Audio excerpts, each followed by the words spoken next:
Assalamualaikum warahmatullahi wabarakatuh. Hai teman-teman, kembali lagi bersama saya Asti Amelia, mahasiswa Magister Pendidikan Agama Islam UIN Maulana Malik Ibrahim Malang. Nah, di Education Podcast kali ini tidak hanya untuk memenuhi mata kuliah pengembangan media pembelajaran PAI yang diampu oleh Ibu Dr. Haja Samsul Susilawati MPD, melainkan kita akan mendapatkan inovasi serta inspirasi dari narasumber kita. Nah, narasumber kita kali ini, beliau ini merupakan salah satu guru di SMA Negeri 8 Kota Malang, yaitu Bapak Rifki Amirullah MPD. Beliau ini yang akan memberikan kita banyak pengalaman serta motivasi bagaimana caranya kita untuk memilih metode yang efektif dalam pembelajaran di dalam kelas. Langsung saja kita berbincang atau berdiskusi dengan narasumber kita. Nah, langsung saja kita sharing-sharing dengan narasumber kita, Bapak Rifki Amirullah MPD, mengenai bagaimana sih cara pemilihan metode yang efektif untuk diterapkan pada saat pembelajaran di kelas. Nah, dari teman-teman kita, Pak, masih banyak yang bertanya-tanya mengenai pentingnya metode di kelas. Mereka itu apalagi yang baru bergabung di dunia mengajar, masih banyak yang belum paham mengenai metode-metode yang akan diterapkan di dalam kelas. Nah, salah satu pertanyaan, apakah menurut Bapak pribadi, menurut pengalaman Bapak, metode pembelajaran itu penting untuk diterapkan pada saat pembelajaran di kelas? Oke, untuk metode pembelajaran itu saya kira sangat penting, sangat perlu untuk kita ketahui dan untuk kita aplikasikan. Kenapa? Karena kita kan juga sudah pernah belajar psikologi perkembangan, macam-macam kecerdasan manusia kan seperti itu, dan kita tahu satu kelas itu tidak semuanya anak punya tipe atau cara belajar yang sama. Lah dari situ maka metode itu sangat penting untuk kita perhatikan. Kalau ada anak yang kecerdasan kinestetik apa itu yang dia harus berlari-lari, lah maka itu kita perlu untuk menggunakan metode praktek dan seterusnya. Ada anak yang dia itu bisa menerima ilmu kalau dia sambil nyanyi-nyanyi. Nah itu juga perlu kita perhatikan. Ada juga sekelompok siswa itu yang dia benar-benar bisa menangkap informasi kalau dia dalam kondisi hening. Nah dari situ metode sangat menentukan. Itu ya teman-teman. Jadi metode itu sangat penting digunakan untuk pembelajaran dalam kelas. Gunanya agar supaya siswa itu tidak bosan dan menghasilkan pembelajaran di kelas yang menyenangkan. Nah, menurut pengalaman Bapak pribadi selama Bapak mengajar, metode apa yang Bapak terapkan di kelas itu sehingga siswa itu menjadi tidak bosan dan menciptakan suasana belajar di kelas yang menyenangkan? Oke, tentang metode ya. Kalau jenengan tanya metode apa, itu yang pertama tadi sudah ya, melihat kondisi siswa. Dan kalau jenengan tanya metode apa, semua metode sudah pernah saya praktekkan, sudah pernah saya coba. Zaman terus berkembang, manusia juga terus berkembang. Kalau dulu Mbak, kita ceramah itu siswa bisa mendengarkan, bisa paham. Tapi kalau sekarang anak-anak kita itu macam-macam. Malah justru ceramah itu sudah mulai ditinggalkan sekarang. Kalau dulu kurikulum 2013 Kurtilas itu mengedepankan saintifik, kita tematik ngajarnya. Tapi sekarang dengan Menteri Pendidikan yang baru, pemikiran baru, terobosan baru, kita sekarang sedang menuju ke kurikulum merdeka atau merdeka belajar seperti itu. Jadi kita ini mengajar, yang diajar itu siswa. Tujuannya itu siswa paham, bukan guru yang paham, kan seperti itu. Jadi ya pertama kita harus lihat kondisi siswanya, cara belajar dia seperti apa, seperti yang saya sampaikan di awal tadi. Yang kedua, karakter materinya. Kalau apalagi PAI ya, ada tema Quran. Tema Quran itu kan kita tidak mungkin ceramah, kecuali tafsirnya, takwilnya itu baru kita ceramah. Tapi kalau cara bacanya, tajwidnya itu harus demonstrasi, harus praktek. Begitu juga dengan fikih, misalnya di kelas 11 itu ada praktik perawatan jenazah, itu harus demonstrasi. Itu tidak bisa sama sekedar ceramah tidak bisa, itu demonstrasi. Terus hari ini juga dengan perkembangan IT, apalagi kemarin sempat blended learning, anak-anak itu sekarang belajarnya bisa lewat HP. Kita pakai LMS, sekolah kita pakai LMS. Terus kemarin saya juga menggunakan metode game dalam belajar untuk tema apa itu sejarah masuk dan berkembangnya Islam di Nusantara. Saya kemarin pakai smart game, ya, pakai smart game. Smart game itu macam-macam. Ada yang pakai apa sih namanya kemarin? Jangan tahu game kayak ular tangga. Oh, ular tangga. Ular tangga, tapi ini apa elektronik. Nah, kemarin pakai seperti itu. Ada yang 1000 pintu, labirin. Nah, pakai itu juga. Seperti itu. Itu pakai smart game saya kemarin seperti itu. Ceramah tentu masih tetap digunakan, tapi tidak yang 100% atau 90% tidak. Justru ceramah itu sekarang sudah mulai ditinggalkan. Karena menuntut kemandirian siswa. Nah, seperti itu. Guru just fasilitator.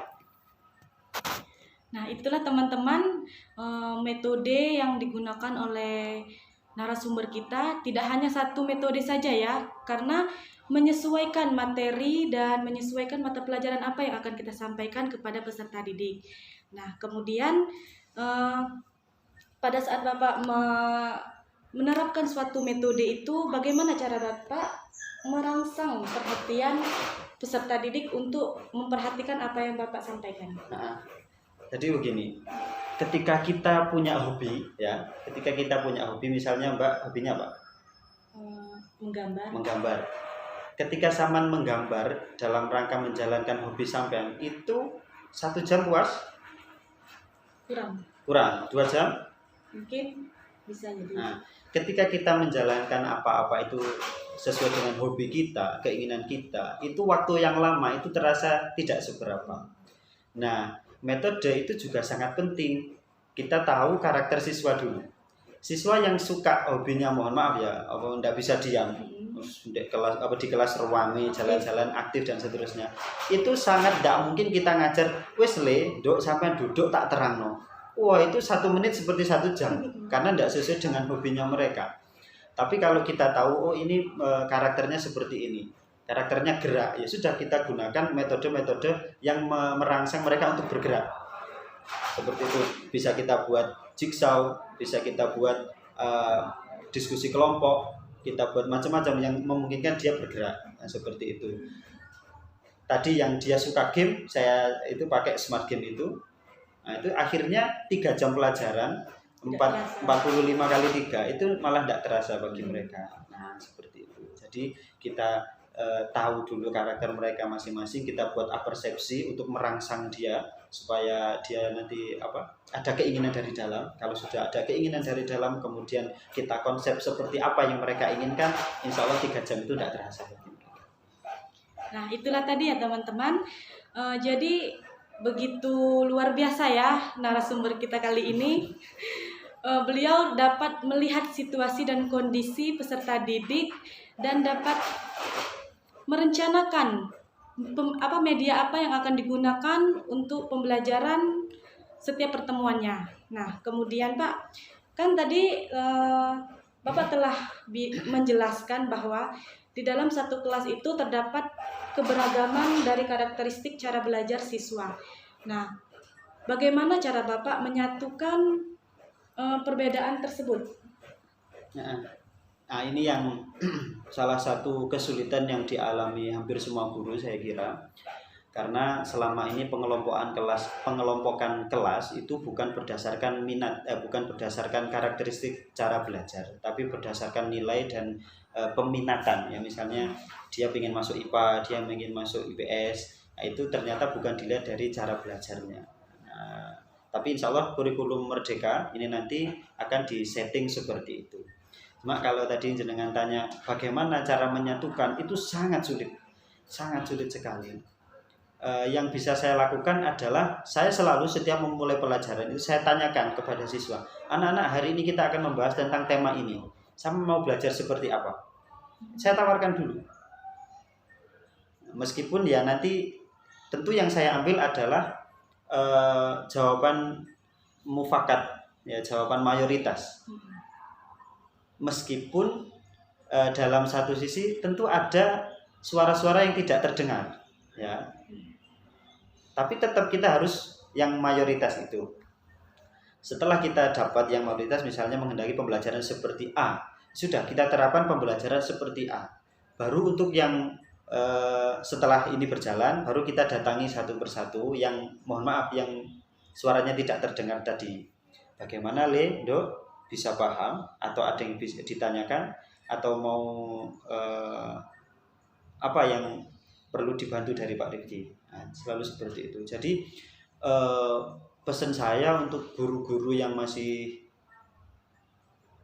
masih intinya begini loh, RPP itu bagus untuk persiapan kita, tapi praktik di kelas itu jangan selalu berpatokan dengan RPP, karena kondisi psikis siswa itu tidak selalu seperti itu. Banyak aspek yang mempengaruhinya. Saya sangat setuju dengan Pak Menteri yang terbaru ini, Merdeka Belajar, bahkan RPP cukup 1 lembar itu bagus, saya kira itu lebih kontekstual bagi saya, bukan sekedar kita ini loh mau mengajar siswa, bukan kita ini bukan kita mengajar ada objeknya, dan itu tujuannya adalah bagaimana objek itu selesai, objek itu paham, bukan sekedar kita mengajar sesuai dengan apa yang kita inginkan, pokoknya saya sudah mengajar, saya sudah memberi tugas, saya sudah menilai, ya sudah, paham tidak paham urusan mereka, jangan seperti itu tidak sesuai dengan tujuan pembelajaran. Sudah paham teman-teman? Begitulah cara Bapak Rifki Amirullah ini dalam menyikapi keberagaman karakteristik pembelajaran para peserta didik. Nah, dari sekian lama pengalaman Bapak mengajar, apakah ada banyak hambatan atau tantangan dalam menerapkan metode-metode yang Bapak jelaskan tadi? Hambatan, tantangan pasti ada, ya namanya kita hidup. Tapi tergantung bagaimana kita mensikapinya. Jadi, bisa jadi hambatan itu sebenarnya bukan hambatan, tapi cara Allah mengingatkan kita supaya kita terus belajar. Belajar tentang materinya, belajar tentang metodenya, belajar memahaminya, belajar sabar, belajar dalam prosesnya, dan seterusnya.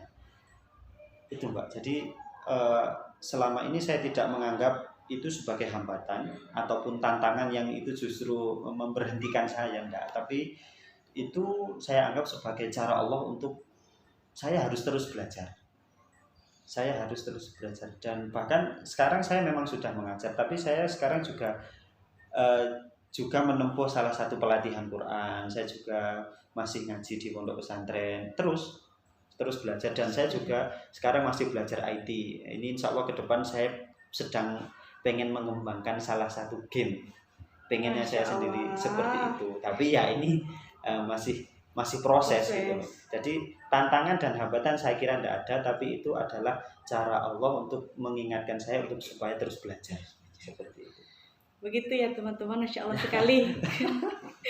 Nah, dari sekian banyak yang ilmu yang telah Bapak bagikan kepada kami, ada salah satu lagi pertanyaan nih Pak. Terkadang kan guru itu di kelas bertanya kepada siswanya ketika telah menjelaskan materi yang telah disampaikan. Apakah anak-anak semua telah memahami materi yang ibu atau bapak sampaikan? Lalu si murid itu menjawab, iya bu, iya pak, kami telah memahami materi tersebut.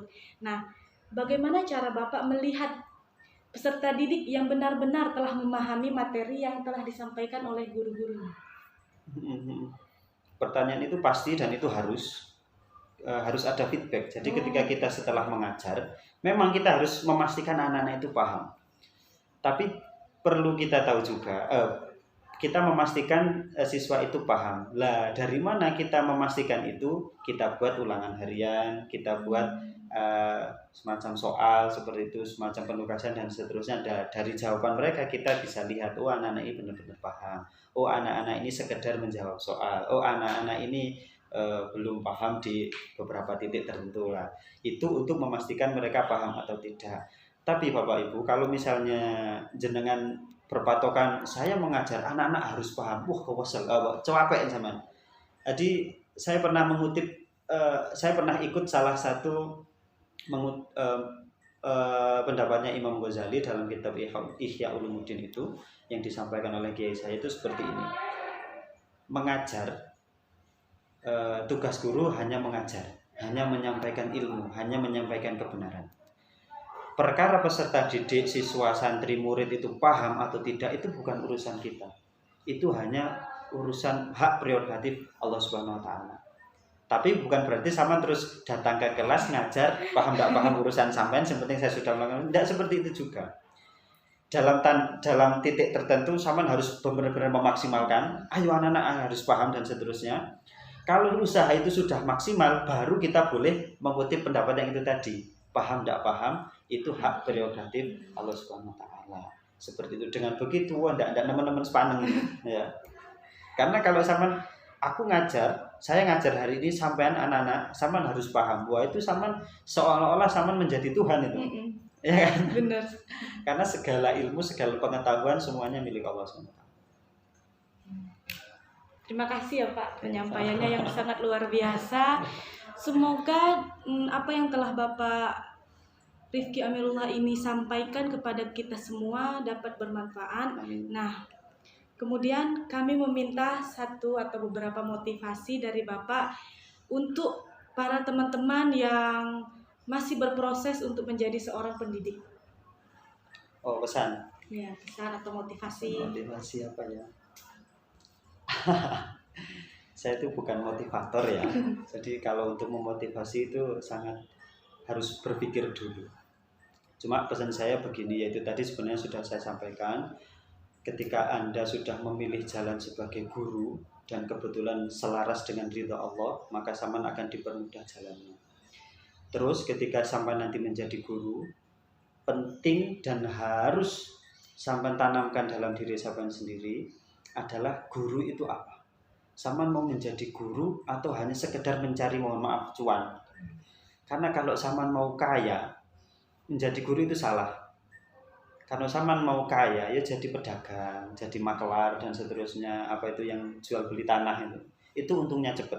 Tapi kalau sampean ingin mengamalkan ilmu, ingin memberikan sesuatu untuk generasi penerus bangsa, jadilah guru. Lah jadi guru sampean harus memurnikan hati, menata niat dan seterusnya. Intinya begini, siswa tidak semuanya pintar, siswa tidak semuanya nilainya tinggi. Tapi sampean harus tahu, ada yang lebih bernilai dari sekedar angka itu. Jadi jangan pernah menilai siswa itu dari sekedar angka yang tertulis di kertas. Banyak sekali siswa yang dulunya pintar di sekolah, juara di sekolah, tapi belum tentu sukses di kehidupan nyata.